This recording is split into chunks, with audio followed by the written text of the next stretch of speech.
While pro racers ride super long and low race bikes, these positions aren't the best for the riding done by the majority of recreational cyclists. Instead, you should think about an all-road bike.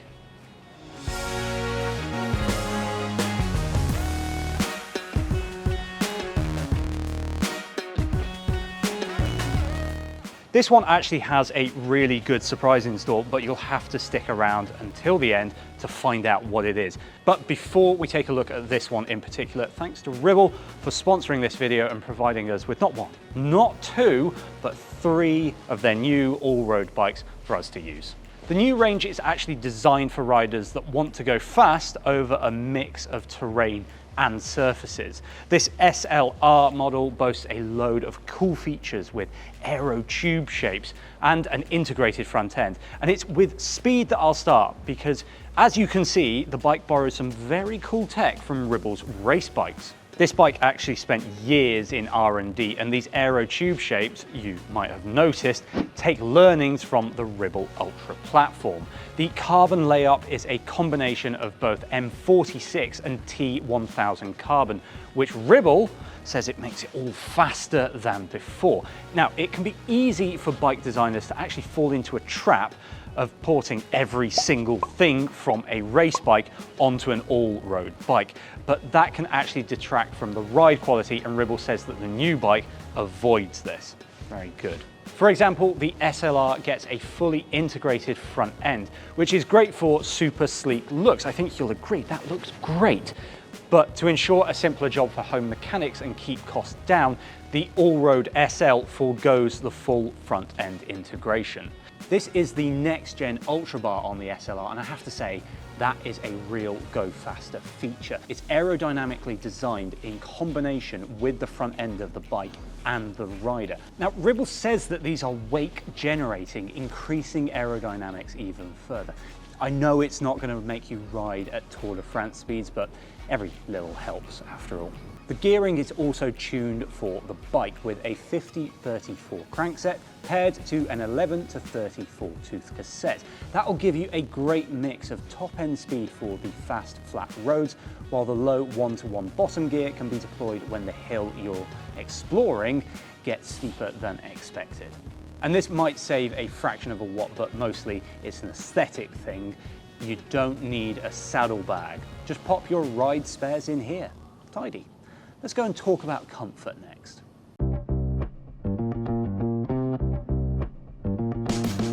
Key to a good all-road bike, well, it's a good geometry.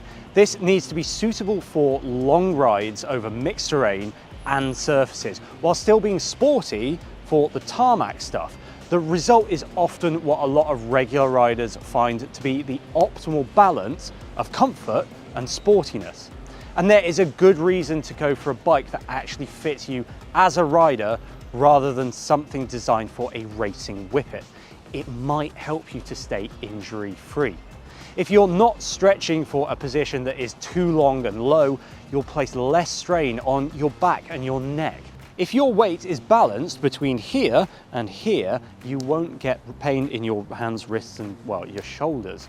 The point is that if you're comfy on the bike, you're more likely to stay injury-free. That means you're more likely to ride more, and the beautiful result is that you'll get fitter. Everyone's a winner. So let's be honest, the geometry here is probably a better bet for our aging backs than what you'll find on a race bike.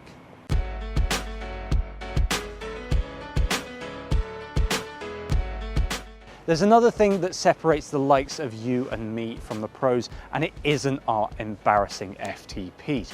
No, this might just be a UK thing, so let me know if your roads are one big collection of potholes, but I don't think that the pros have to train on such crappy roads. Having the space for wide tyres is a brilliant thing in my eyes. You can have all of the benefits like lower pressures and extra puncture protection to help when exploring these rather character building back lanes.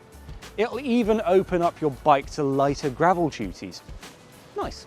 Wider tyres are also great to have in bad weather, with the fatter contact patch giving you more grip in wet corners. For me though, the best thing about them is that they allow me to open up new routes in my local area. Nothing, after all, is more boring than the same roads week in, week out.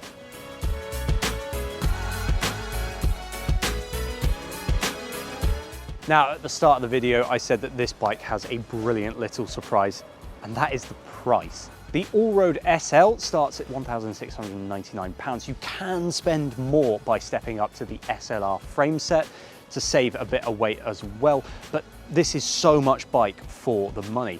And if the spec on a particular build isn't quite right for you, Ribble's custom designer comes into action. If I started with the 105 Di2 build, I'd be able to add the UB2 bar, well, just because it looks cool. And if you'll indulge me in some cyclist maths, further value is added because this is effectively two bikes in one. I know, clever money. Road bike and light gravel bike, this can do it both. And with mudguard mounts, it'll be ideal for the winter too, which is even better. The all-road comes in the SL and SLR models that I've shown you, but what if you want more power?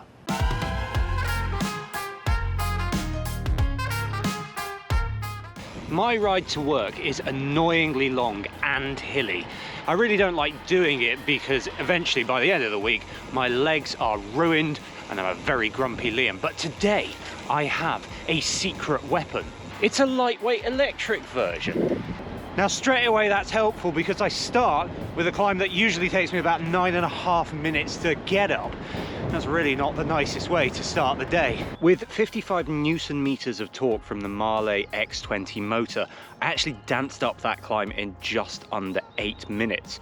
And saving all of that time on the commute just means that I'm going to be able to stay in bed longer, or my legs are going to be fresher. That's brilliant. And then once over the top, the bike just feels like a normal road bike like other e-bikes. So this isn't cheating and it's not lazy.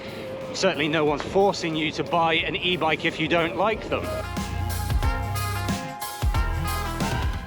The reality is that I've got to work a few minutes faster than usual. I've still burned, what's that? Just over 1,000 calories. And by the time I've ridden home tonight, I'll be less tired than I would have been usually. So I could do this more days of the week instead of taking the car. E-bikes are quite good when they don't look like e-bikes.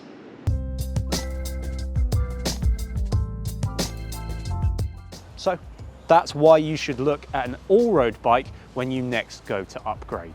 They're comfy, fast, and they excel on multi-terrain surfaces, and they're just built better for regular riders than racing bikes. Thank you again to Ribble for lending us 3 bikes and sponsoring today's video. And remember, if you like this video, like it, subscribe for more, and drop us a comment as well. And if you really want more, check out this video.